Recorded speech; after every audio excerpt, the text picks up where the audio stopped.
Tonight, the cost of integrity in the city of Cambridge, the investigation and hefty price tag after a Cambridge city councillor violates the code of conduct. Plus, the crushing cost. My phone bill, my rent, the groceries, and all that stuff. To put food on the table. We know that people continue to struggle. We know that the cost of living has never been higher. The troubling numbers as local food banks reach record demand. And the road to the Yates Cup. We know it's going to be an outstanding game. The Laurier Golden Hawks prepare for kickoff. We've got a great Queens team coming in. We're going to have to play 4 quarters. How they're hoping to repeat success at the OUA Championship.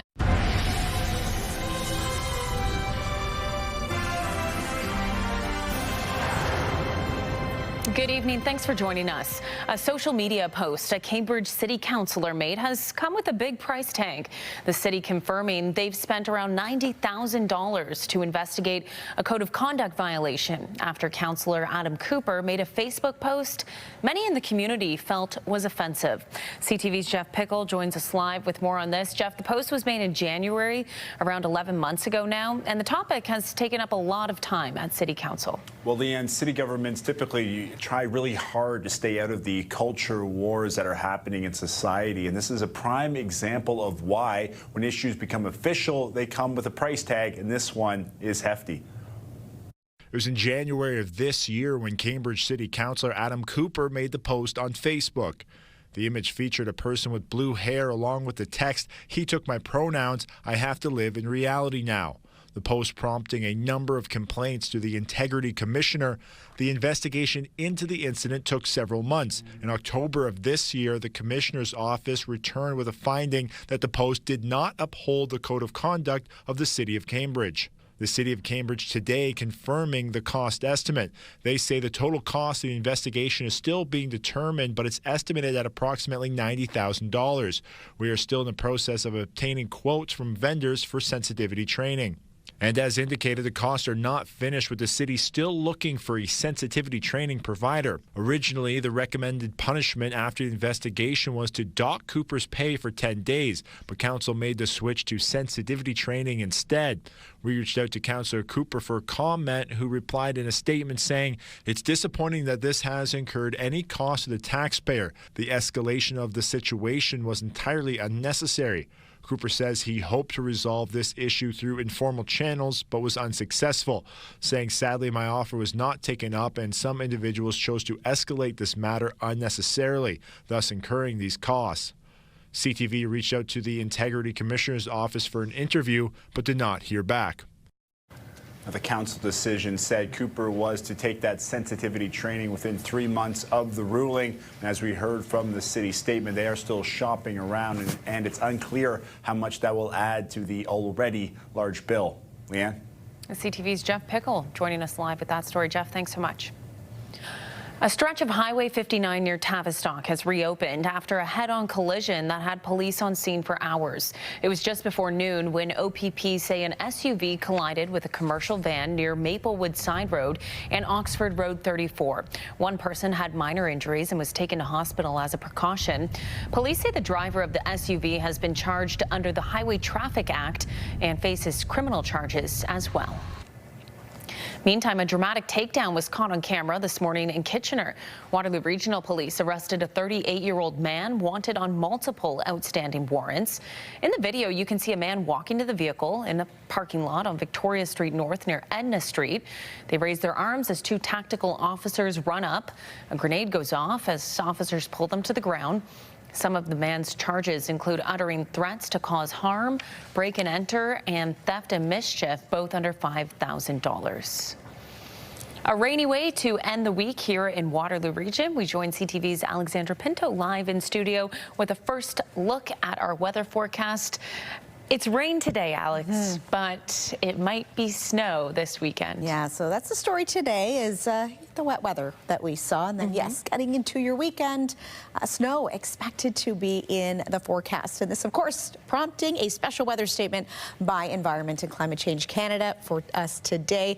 This was issued around 2:15 or so this afternoon. So accumulating snow likely for Sunday right through the morning to the evening hours. So we could see anywhere between 2 and 10 centimeters of snow, depending where you are, so impacting many areas across southern Ontario. And when it comes to driving as well, if you do have to be on the roads, prepare for winter driving conditions. Avoid being on the roads if possible if you don't need to get out there. And of course, expect some delays. So just a note there. When we look at our satellite and radar map, any showers we saw earlier making its way towards the east right now. That cloud cover, though, starting to move in as we get closer to the evening into the overnight hours. Right now, 9 degrees here in Kitchener-Waterloo, 10 in Hamilton, 11 in Toronto. A little bit warmer if you're a little bit further south this hour. But yes, some of that snow, our first official snowfall expected to take place again on Sunday. We're going to take a closer look at that and time some other areas out as well in your full forecast a little bit later. Leanne. Okay, Alex, sounds good. Thanks. The cost of living crisis continues to take a toll. A new Nano survey for CTV found 22% of Canadians skipped at least one bill this year to buy groceries, with younger adults hit hardest. CTV's Maria Saru is talking to shoppers. The doors swish open at this Charlottetown store. Carts rattle out and Islanders load groceries into their cars. But some say putting food on the table comes with trade-offs. It's getting harder all the time. I usually try to aim for as many sales as I can. The more it's getting, it's affecting our daily bills. My car insurance, the fuel, my phone bill, my rent, the groceries, and all that stuff. New Nanos research for CTV News found 1 in 5 Canadians have skipped paying bills to buy groceries in the past year, and those under 55 were 4 times more likely to do so. Inflation and high housing costs are major factors contributing to the generational divide, says Chief Data Scientist Nick Nanos. What's clear is that there's a significant proportion of Canadians that are facing those really tough choices. It's quite striking. I think in any other world, this would be considered an epidemic. 13% said they skipped bills sometimes or often, but a regional breakdown shows that number is highest in the Atlantic provinces at 24.2%. The data aligns with other research, says Joshua Smee with Food First NL. All 4 provinces have upwards of 25% of people being food insecure. Our unemployment rate has generally been higher than the rest of the country. There are more people struggling economically. He adds that means a higher number of people relying on social assistance or income supports. Shoppers here tell me what would really help is lower prices at grocery stores. But for now, many will keep making compromises. Maria Saru, CTV News, Charlottetown. That comes as the need for food assistance programs is evident here in Waterloo Region. The food bank says there have been record visits to food hamper programs in the last year, with an over 200% increase compared to 5 years ago. CTV's Heather Centerin joins us live to break it down for us. Heather, this was all revealed in the food bank's Community Impact Report. It was just released yesterday, Leanne, and it shows there was close to 622,000 visits to food hamper programs, a 205% increase since 2019. That's the highest number ever recorded. The Community Impact Report compiles data from the 61 organizations within the Community Food Assistant Network between July 1st last year and June 30th this year. The help the food bank provided has also been record-breaking. 9.6 million pounds of fresh, frozen, and non-perishable food to network partners, a 7% increase over the previous year. The food bank's CEO says it wouldn't be possible without generous food and monetary donations and the thousands of volunteers, adding that food assistance is no longer just a short-term safety net. We know that people continue to struggle. We know that the cost of living has never been higher, but to see the numbers in print is concerning, and it tells us that we need to keep going. It tells us that we need to continue advocating to government officials, but it also tells us that people need food right now, and that's where the community has been so generous to help ensure that people are fed. There is a small glimmer of hope. 73,000 people use those hamper programs, a 1% decrease from the previous year, suggesting circumstances may be stabilizing. The food bank says while this is encouraging, far too many people are still relying on it long term. Leanne. Okay, Heather, thank you for that. CTV's Heather Centerin joining us live. More than 2,000 flights were canceled or delayed at dozens of busy American airports today. It comes as the government shutdown in the U.S. continues. A shortage of air traffic controllers who aren't being paid is grounding planes and frustrating travelers. CTV's Joy Malvin reports. The anxiety from it was crazy, like all morning, just like seeing if we were going to be good to go, you know? So I don't know, it kind of sucks. For travelers, it kind of does. With all eyes on the skies, thousands of flights are being delayed or grounded. We stayed at a hotel last night that was, $150 out of pocket. Now we're going to be another, couple of $100 out of pocket, taking a rental car, driving it down. And it's going to get a lot worse. Major airlines ordered by the Trump administration to drastically cut domestic flights at 40 of the busiest airports in America, ramping up flight reductions by 10% or more by next week, until this government shutdown ends. It is not a science, it is an art that we're trying to deploy to keep people safe in the airspace. We're trying to prevent the pressure that we now see building in the system. Thousands of TSA screening agents and air traffic controllers, essential workers who keep the skies safe, are working without pay, with reports of burnout and calling in sick. When you don't pay somebody for 37 days and say, hey, just keep showing up and do your best, people are going to have issues. Canadians bound for the U.S. could get caught in the chaos. The major airlines here in Canada will start to pull back on their flights because they don't have the slots to get in. But also, it's the overflying flights going down to the Caribbean, going down to South America. They have to fly over the U.S. Fed up, angry, and pointing the finger at the politicians. It's just all unexpected. I'm just sick of it. It's like, what about us? These flight cuts are expected to disrupt holiday plans, and with the Thanksgiving travel rush just weeks away, the timing couldn't be worse. CTV's Joy Malvin with that report. Here at home, while the cancellations don't affect Canadian flights, they could have an impact on travelers from this country hoping to get connecting flights in the U.S. CTV's Sean Leathong has more from Pearson Airport. At U.S. departures inside Toronto Pearson Terminal 1, the look of business as usual comes with travelers aware that flight reductions south of the border could affect them. Concerns definitely, but not worry about it. I have to fly anyways. It might affect our ability to land, but I don't think that we would take off if there was going to be that concern. We think about it like daily. The U.S. Federal Aviation Administration's order to cut 10% of flights at the country's 40 busiest airports amidst the government shutdown has only focused on flights within the United States, but there is a trickle-down effect. Yeah, I got the notification from United Air that the flights from November 7th to 9 or 10 could be canceled. I mean, I am concerned because it's a connecting flight, like a 1-hour flight to Washington and then from Washington to London. So I am concerned that the second one gets canceled. Anyone connecting within the States isn't sure what they will encounter. I mean, clearly it's a concern when you want to travel. We travel quite a bit. And so it's starting to impact all the travel across the States, but also internationally, because they just don't have the capacity to handle all the flights. While it was a normal day at Pearson today, NAV Canada said that they implemented a traffic management initiative due to a lack of available staff yesterday. Also, it's the overflying flights.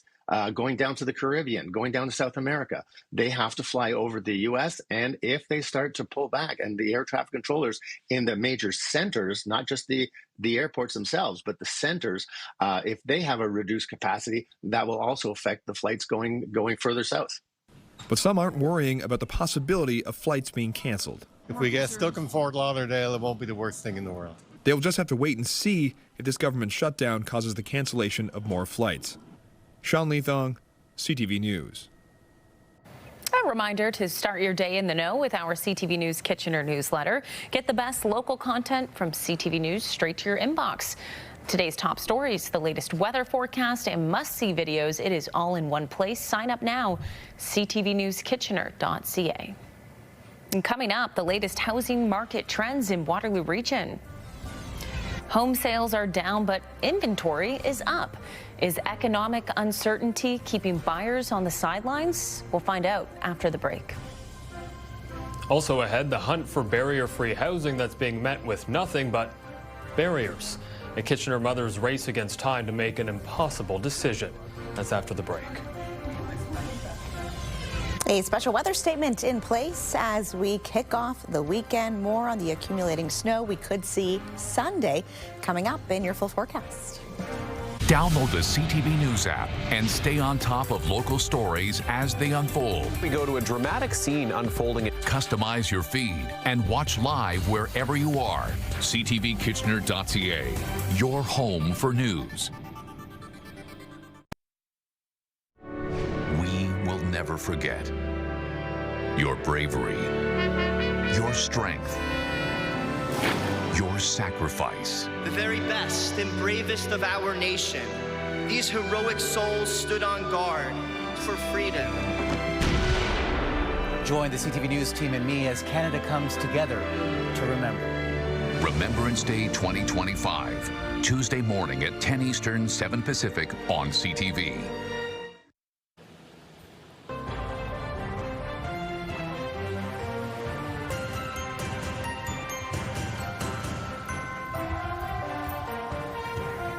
We have an update to a story we first brought you earlier this year. A Kitchener woman's hunt for barrier-free housing for her and her son, who has a rare condition, hit a wall. But after sitting on the wait list for years, there was a glimmer of hope, or so she thought. CTV's Spencer Turcotte joins us live with more on this. Spencer, a builder contacted her to offer her a brand new 2-bedroom barrier-free unit. And she was thrilled, so she contacted the region hoping for a subsidy to help cover the new place. But since it's not part of the region's catalog of affordable housing, she's left with the toughest of decisions. We first met Rebecca Dooley and her son Noor at the beginning of this year. And so he'll see it like the lights reflecting off of everything else. The two live in this accessible and affordable housing unit thanks to local nonprofit KW Habilitation. But it's not barrier free. And as nearly 12-year-old Noor grows, the barriers in the unit grow with him. I'm still having to pick him up and carry him in and out. But after more than 5 years on the region of Waterloo's wait list for barrier-free housing, an encouraging call came from a builder not associated with the region. He's like, if you're able to wait until towards the end of the year, we're putting in a new building. Like, we're building a brand new building. I am willing to make a 2-bedroom unit fully barrier-free for you. If you're willing to wait to the end of the year. The builder also offered the 2-bedroom unit at $1,800 a month, much more affordable when compared to market value for units that size. But Rebecca would still need some financial assistance from the region, so she emailed them in hopes they'd be able to help and so she could free up a spot on the lengthy wait list. The email basically stated that because it wasn't part of their catalog of housing, they're not willing to help with subsidy at all. So at this stage, I'm frantic. An email from the region to CTV News reads, the region of Waterloo coordinates access to affordable housing through a centralized wait list where residents who are next on the list are matched with units as they become available. They add they continue to build new accessible and barrier-free units, including 2 new buildings early next year that will have 30 accessible units for tenants matched from the centralized wait list. As for Rebecca, she's now left to make a near impossible decision, move to the new unit but not have the means to afford food or basic necessities, or stay in their current unit that is becoming increasingly unsuitable for Noor and on a wait list she's near the bottom of. And if that's the case, there is a very good chance Noor will end up having to go into care, in which case there's a possibility I would lose custody of my son even though I've done nothing wrong. and in terms of how much longer Rebecca would have to remain on that wait list, she was told it could be up to 12 years, far too long considering her son's worsening condition. Leanne. Well, thank you for the update on their story, Spencer. CTV's Spencer Turcotte. Home sales were down across Waterloo region last month, although available properties were at a high not seen in the last decade. CTV's Karis Mapp has more on the local housing trends. In a fluctuating housing market, Waterloo Region's latest data shows people weren't buying as many homes in October, despite a surplus of inventory. MLS listings showed there were over 2,000 homes on the market last month, 90% above the previous 10-year average. This coming from a report posted by the Cornerstone Association of Realtors. We're seeing that buyers are taking their time in the purchasing process. So as new inventory comes on the market, there's a little bit lag in the sales funnel. With the market cooling, officials say prices are trending down. The last 2 years, we were pretty steady up in the high 700s for all properties across the board if we were to add them all up. Now we're just sitting at about 735. So we have seen a bit of a drop. Sean Ramator is a local realtor who is seeing the same trends outlined in the report. Buyers do have a lot of choices right now. But again, there's a lot of apprehension, willingness to jump into the market because of what's going on in our geopolitical climate right now. Waterloo Region proving to be a sought-after destination with its population only expected to continue growing. However, those looking to sell are facing tough decisions. Many homeowners made purchases while the market was hot and are hoping to profit from their investment. Every buyer is thinking, I'm going to get a house at a 40 or 50% discount. Every seller is saying, well, rates have come down. That should translate into prices jumping up. Cornerstone's report also highlighted the average time it took for a home to sell, 31 days. Traditionally, we typically are about 2 weeks. For the last few years, we've sat around that. And so it's a little bit longer. Kara Smapp, CTV News, Kitchener. Protecting the region's newest and most vulnerable residents, Cambridge Memorial Hospital has launched a real-time locating system which has infants wearing tracking bands that activates alarms and forces a lockdown if they leave the ward. CTV's Ashley Bacon explains. Yeah, look at a little time. Welcoming a bundle of joy at Cambridge Memorial Hospital just got safer for new parents. It's just a nice peace of mind knowing that this is tracking him at all times, that if something were to happen, that we know exactly where he is. The hospital has introduced a real-time locating system designed to keep track of staff and equipment, but also their littlest patients. It allows them to safely be within the unit, but will activate an alarm and lock down the unit in the event that there is an attempt to go outside of the unit, or if the bands are being tampered with. According to the team at CMH, the overall consensus between staff and parents using the program for their infants has been positive. Within that first week of going live, we had multiple parents that when we would apply the tags to their babies, they felt reassured and comforted. It's beneficial for the parents on pediatrics that are going to go down to Tim Hortons and grab a coffee and come on back up, that they know that their baby is safe and secure here. 7-week-old Dominic doesn't seem to mind wearing his tracker. It's actually quite comfortable for him. Like you don't even know it's there. It's not too tight. It's not cutting circulation or anything like that. Program manager Melissa Sockett says no incidents occurred that prompted the implementation. It's been a project in the works for many years and has finally come to fruition, giving parents and staff another level of reassurance. Knowing that he's safe, he's secure, we know where he is, the nurses know where he is, the hospital knows where he is, and it's just nice. Ashley Bacon, CTV News, Cambridge. A 15-year-old has pled guilty to multiple charges in connection to a swatting investigation. The teen was charged with 29 criminal offenses and 13 calls and false reports that stemmed from May 2024 until October of that year. It's amazing in this era that we're in with computers, and everyone has a supercomputer capability, artificial intelligence, so people can mask their identity around the globe. We see that in fraudulent activity where we're always trying to trace the source of the threat or the information, and it causes, great amount of work for our investigators. But through that work, those challenges often are overcome, and we're able to get to the source and resolve the investigations. But when we're looking at a young person here who's made some really significant choices, has caused disruption and chaos in our community, and so we want to ensure we can do everything we can to intervene and get that person back on the right track. You can watch the entire Chief Chat with Waterloo Regional Police Chief Mark Kroll over on our website. That's ctvnewskitchener.ca.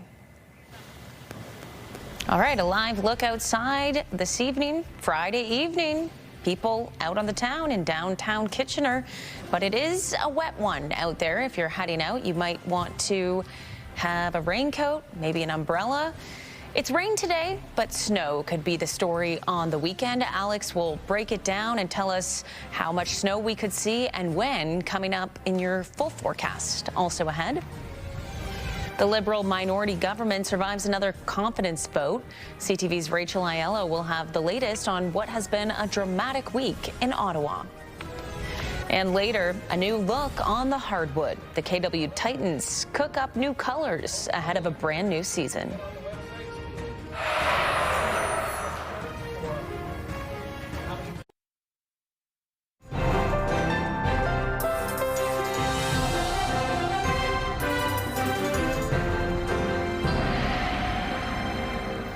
All right, a wet end to the week here in Waterloo Region, Alex, but what we have been talking about all day today is, of course, the S word, snow. We could see it for the first time this season. This weekend, are you ready for it? I'm never ready for snowfall, but I have a plan, like we mentioned a little bit earlier, to just, try to find my gloves, mitts, boots. I think if we keep talking about it, it will prompt us to dig the winter gear out of the back of the closet. And it's nothing new. We go through this every year. This is Canada. We've got to embrace, of course, the cooler conditions that we're seeing. But yes, we go from, focusing on the wet weather to, yes, a little bit of snowfall that we could see. Hopefully at this time of year, it won't stick for the first snowfall of the season. I either want it to be very fluffy or not stick at all. We've got to get used to it. So we're going to see if it will stick.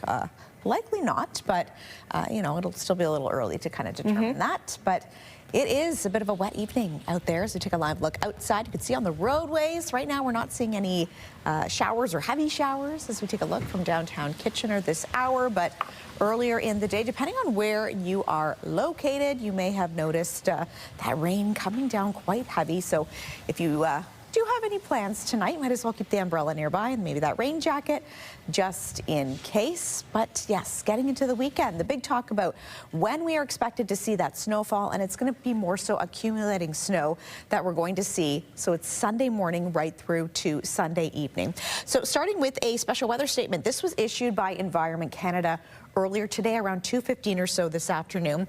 So this is due to that low pressure system that we're watching that could really bring that significant snowfall to certain parts of southern Ontario. So it could vary depending on where you are located. Anywhere from 2 to 10 centimeters expected. And again, Sunday morning right through to the evening hours. Anyone further north, the Muskokas or north of Orillia, for example, potentially could start to see a little bit of snow activity tomorrow, so for your Saturday. And a note too, if you have not switched your winter tires yet, might be a good time to do so now. So obviously, if you do have to be out on the roads, just prepare for any winter road conditions or delays out there as well. So when we start with our futurecast, we are seeing a little bit of a break as we get into the overnight hours, potentially a little bit of mixing conditions if you're going to be in Mount Forest, a little bit further north and even north of Wyerton. Getting into your early Saturday morning is what we are seeing at this point. And then we could get a little bit of sun for your Saturday to start the day, but then really that cloud cover is expected to build as we get into the afternoon hours as well. So a bit more cloud cover expected to build up. And yes, this is what we are keeping an eye on. So much of southern Ontario potentially going to see some snow. And again, more some areas than others possible. For us here, for example, in Waterloo Region, again, anywhere between 2 and 10 centimeters at that point. Our system here is actually forecasting potentially 14 centimeters of snow. And again, this is just an estimate at this point. Similar if you're going to be in Guelph. If you're in the Barrie area, 4 centimeters is what this is estimating at this point. And along the shores of Lake Huron, less than that, between 1 and 5 centimeters is possible. So in terms of temperatures, it is quite chilly in Pickle Lake, -8 there right now, -2 in Moosonee, so a little bit further north. We are in that minus territory. Closer to home, 8 degrees right now here in Mount Forest, 10 in London, and for us here in Waterloo Region, temperature-wise, we are sitting at 9. That is the daytime high. We did hit that. We were expected to hit about 10 degrees, but we did not reach that at least at this point, I don't think that is going to happen as we get into your Friday evening. 3 degrees is our overnight expected low, mainly cloudy. That 40% chance of showers or drizzle expected to stick with us, and we should again see a little bit of a break and getting into the overnight in particular. Tomorrow, 4 degrees should be our daytime high. Again, mix of sun and cloud to start the day, but this is when we could start to see a bit more cloud cover move in late morning in particular. When we look at our almanac for the day, we are, yes, above seasonal, even though we did hit 9 right now as our daytime high. That's still above normal for this time of year. Overnight lows, we should be sitting around 0 degrees. Tonight, again, expected to dip down to 3 or so. Record high 20. That was set back on this day in 2020, and that sun rising 7:05 in the morning and setting 5:06 p.m. officially. So over the next several days, that mainly cloudy, pretty much lasting through the week, through the afternoon rather, for your Saturday with a high of 4. And then Sunday, that is the day possibly we could see that snowfall expected for most of the day. And then getting into the overnight hours, we should be dipping down to around -8 or so for Waterloo region. For Lambton, Kent and Essex, mainly an overcast day for your Saturday, high of 8 degrees expected before we could see some periods of rain and then a 40% chance of flurries for your Monday at this point. And southern Georgian Bay, chance of flurries to kick off your weekend, high of 3 degrees expected before, yes, some snowfall could be on your way for Sunday as well.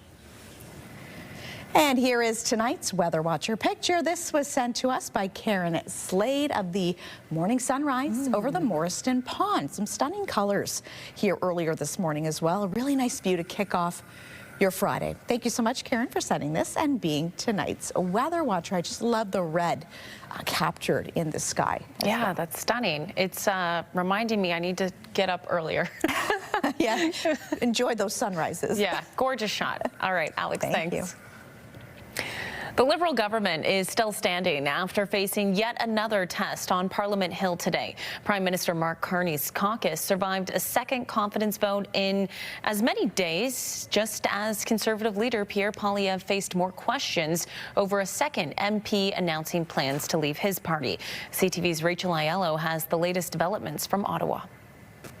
MP Matt Genereux says he likely won't be leaving until the spring.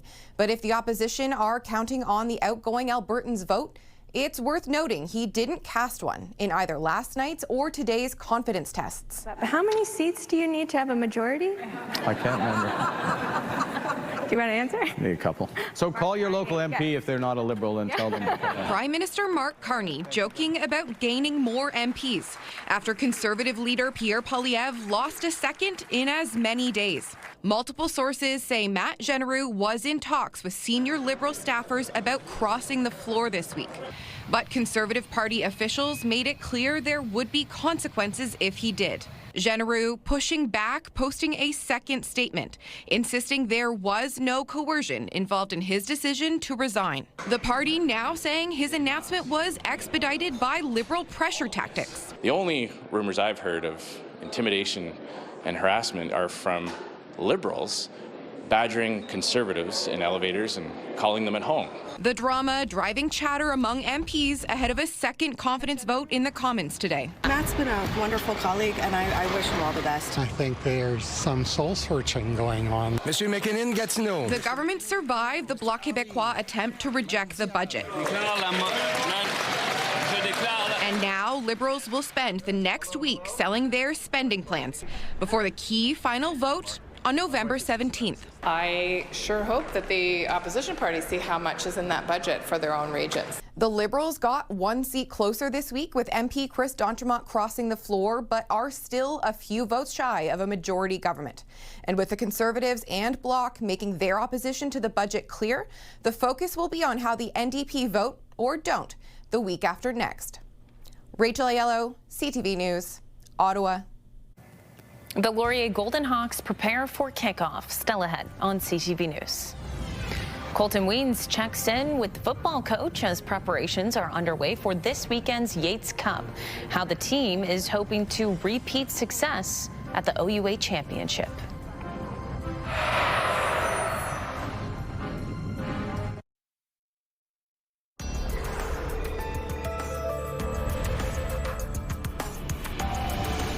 The Canadian economy has surprised business analysts by adding 67,000 jobs last month. The overall unemployment rate was also down slightly to 6.9%. CTV's Heather Wright now on the numbers and the story they tell about the labor market. For an economy that has been blindsided by U.S. tariffs, today's job numbers are welcome news. Unemployment is down, wages are up, and even some sectors like manufacturing and transportation, which lost a significant number of jobs in the summer, appear to be rebounding. Over the course of September and October, we're actually seeing kind of a recovery in these sectors, and the sort of the level of employment in both sectors, we're now back to where they were kind of closer to the spring. Canada added 67,000 jobs last month, with the overall unemployment rate dipping slightly to 6.9%. And while experts say this jobs report is a sign the labor market is beginning to recover, many are still struggling. I've been applying to more than 100 jobs. Catherine So is 22 years old and has been searching for months for a job as an early childhood educator. She's open to other jobs as well to help pay the rent, but she's struggling to find anything. I'm definitely concerned about not landing a job as soon as possible, especially because I don't have much money saved up. So is not alone. The youth unemployment rate is the highest it has been in decades, though it did drop from 14.7% in September to 14.1% last month. Another area economists are watching is part-time work. All of October's job gains were part-time positions, a sign of uncertainty in the market. When businesses are looking to hire, they don't want to hire full-time because they're not sure what the coming year is going to look like. This strong jobs report now has many economists predicting the Bank of Canada will hold its overnight lending rate at its next rate announcement in December after 2 consecutive cuts. Heather Wright, CTV News, Toronto. CTV's Alexandra Hollick joins us live in studio with a recap of our top stories. Alexandra, a Facebook post by a Cambridge City Councillor is proving to be a little bit more than just a headache. That's right, Leanne. It's also costing the city of Cambridge a pretty penny.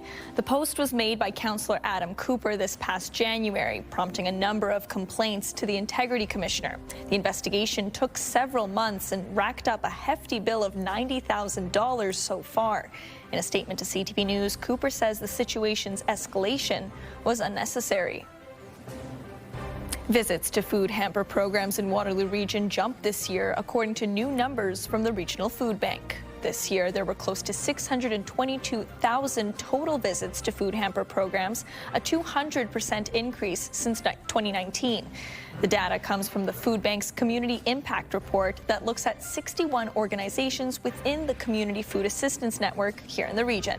Okay, and online, our team has an update on the dogs found along a rural road in Oxford County. Of course, this was a story we brought viewers a little bit earlier in the week. That's right, Leanne. OPP says that they are now investigating this incident. They say one of the dogs was found dead in a ditch along Township Road 8 on Sunday.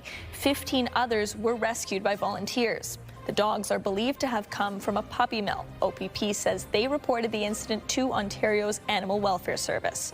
For more information on the story, you can head to our website, ctvnewskitchener.ca. Leanne. Okay, Alexandra, thanks for that. CTV's Alexandra Hollick live in studio with us with the top stories today. The KW Titans will look a little bit different on the hardwood this season. After nearly a decade in the blue and white inspired by Duke University, the Titans are rolling out new colors and an updated look for the 2025-26 season. Designed by Studio Locale, a Kitchener-based design firm, staff say the new look is simple and modern with a pop of color. The team is also sporting a new campaign, inviting fans to lock in and tighten up, a catchphrase the players came up with. The owners of the team are looking forward to this next era. The Raptors are the greatest example of evolution from, one look to something completely different. And so, we tried to keep focused on basketball, and I think the new logo is going to shine in the community. In terms of game day atmosphere, we just keep building and building on what we've been delivering for the last couple of years. We're going to be instituting pre-game shows this year to really get people's energy up and just add a little more value to that ticket. The Titans tip off their season on Saturday, December 27th at the Odd against the Windsor Express at 4 p.m. Sitting down with the Kitchener Ranger, still ahead on CTV News. Luca Romano dives into his time with the team and what's next for his career in this week's Beyond the Bench, coming up next.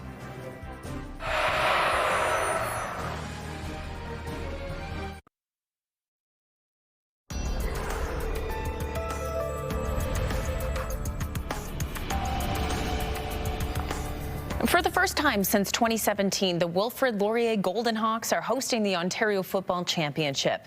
Laurier takes on Queens in the 117th Yates Cup tomorrow in Waterloo. CTV's Colton Weens has more on the big game and how renovations are expected to boost the school's athletics. With 270 passing yards in the second half. Underneath and incomplete. The Wilfrid Laurier Golden Hawks defeating Guelph in the Ontario University semi-final 37-30, heading to the Yates Cup against Queens on Saturday. Laurier is focused on playing a full game. We gave ourselves a little bit of room, but then it was definitely way too close for comfort at the end. But that's going to be the message this week. We've got a great Queens team coming in. We're going to have to play 4 quarters. And if we get up on them, we can't take our foot off the gas. The Golden Hawks beat the Gales 47-32 back in early September. Another close game that Laurier hopes to avoid on Saturday. We know it's going to be an outstanding game. They've got a really good quarterback in Alex Freakin, so we're going to have to be at our best. The Golden Hawks received OUA recognition this week for their second undefeated regular season in a row. Receiver Ethan Jordan named the most valuable player, linebacker Jesse Wilkins outstanding stand-up defensive player, and Falls the David Tuffy Knight Award for Coach of the Year, the 3rd time in a row. But I always deflect and love to say that it's a Staff of the Year award. So we've got 20 staff members do a great job teaching up our student athletes. So it's great to get that recognition after an 8-0 season. And while the team prepares to host the 117th Yates Cup, the school is in the midst of renovating its home field. A second set of grandstands won't be ready for Saturday's game, but will be finished by next season. And come this winter, a heated bubble will stretch over the field. Our intramural programs from a field perspective kind of cease in the winter because we don't have a place to do that. So come this winter, not only will our student athletes, our football program, rugby, soccers, be able to have a world-class space to train in, our students will have a world-class space to be active. At Rim Park, we're able to utilize that once a week, but when you have an indoor full field bubble on your campus, that presents so many more opportunities of 7 days a week training. And while this side of the stands won't be ready for tomorrow's game, Laurier is expecting a pretty full crowd here at University Stadium. The Yates Cup kicks off at 1 p.m. on Saturday. Colton Weens, CTV News, Waterloo. Kitchener Rangers forward Luca Romano is in his 3rd season with the club and was drafted to the NHL earlier this year. He talks about how special that moment was and what it means for his future in the game in this week's edition of Beyond the Bench.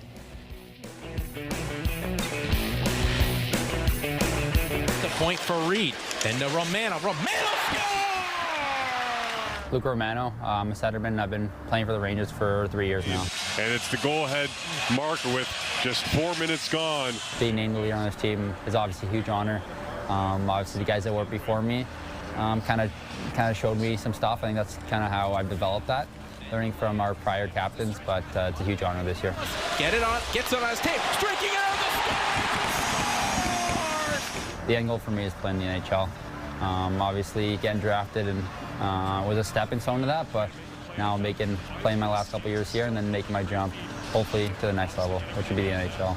Yeah, the draft was unreal. New York Islanders have selected Luca Romano. Obviously, a lot of nerves, but once I heard my name called, it was unreal. My family being there, it was obviously something I dreamed of my whole life and something I worked towards. And yeah, really excited to be drafted by them, and yeah, I'm really happy where I landed. And let's check in with the national news team for a look at what's coming up later tonight. Tonight, Canadian families forced to choose between buying groceries and paying bills. It's getting harder all the time. I usually try to aim for as many sales as I can. What's behind the difficult decisions and who is the hardest hit? Later on CTV National News. Tracking the snow we could see on Sunday, but first we'll take a look at your wake-up weather after the break. Here's what's coming up tonight on CTV at 7 o'clock. Stick around for E-Talk before shifting gears. Then The Floor is airing at 8 o'clock before Georgie and Mandy's first marriage, and The Amazing Race kicks off at 9:30. And let's check back in with CTV's Alexandra Hollick for a look at what our team is following heading into this Friday evening. Alexandra. Leanne, we are just minutes away from puck drop at tonight's Kitchener Rangers game. But before the team hits the ice, they're paying tribute to Canadian professional hockey coach Peter DeBoer with an inaugural Level of Legacy ceremony. Before DeBoer entered the big leagues, he coached the Rangers right here in Kitchener. He'll watch his name rise in the rafters at the Odd, and we'll have all the highlights tonight at 11:30. Leanne? Okay, a special moment. Alexandra, thanks so much. And Alex Pinto with the wake-up weather forecast. We have been kind of talking about it all day. We might see some snow this weekend, but before we do, you might have a chance to get outside. Yeah, that's right. So for tomorrow, especially, we might even get a little bit of a break with that sunshine. But yes, Sunday's the day we could see that snow headed our way. So again, starting with that special weather statement that is in place, issued by Environment Canada. So some areas, including Waterloo Region, Wellington County, Guelph, potentially could see accumulating snow up to between 2 and 10 centimeters of snow. But that said, confidence remains low with respect to strength and track of the system. So that's important to note that snowfall amounts could change as well. So you want to just keep an eye out too for driving conditions. But for tomorrow, yeah, partly cloudy conditions by 6 a.m. to start off your day. And then by 10, we should be seeing maybe a mix of sun and cloud or so by 4. But later in the morning is when we could see more of that cloud cover start to develop. So if you're up early enough, you might get a peek at that sign. Hey, exactly. This looks like a perfect Saturday morning to get outside, go for a nice long walk, just enjoy what the nature has to offer. While we're still seeing some leaves on certain trees out there. I noticed some of them are bare in our neighborhoods, but some of them still full. Great morning to get out. A little bit of color still. We're still seeing a little bit of that color trying to hold on as well. So. Yeah, exactly. Well, enjoy the weekend, everyone. Lots on the go here in Waterloo Region. Get out to the markets, local restaurants. Enjoy it. I know I am going to have a nice, relaxing weekend. Yes, I'm going to try to have a relaxing weekend. Okay, Alexandra Hollick has your late news at 11:30. We'll see you back here on Monday as well. Have a great night and a great weekend. Take care.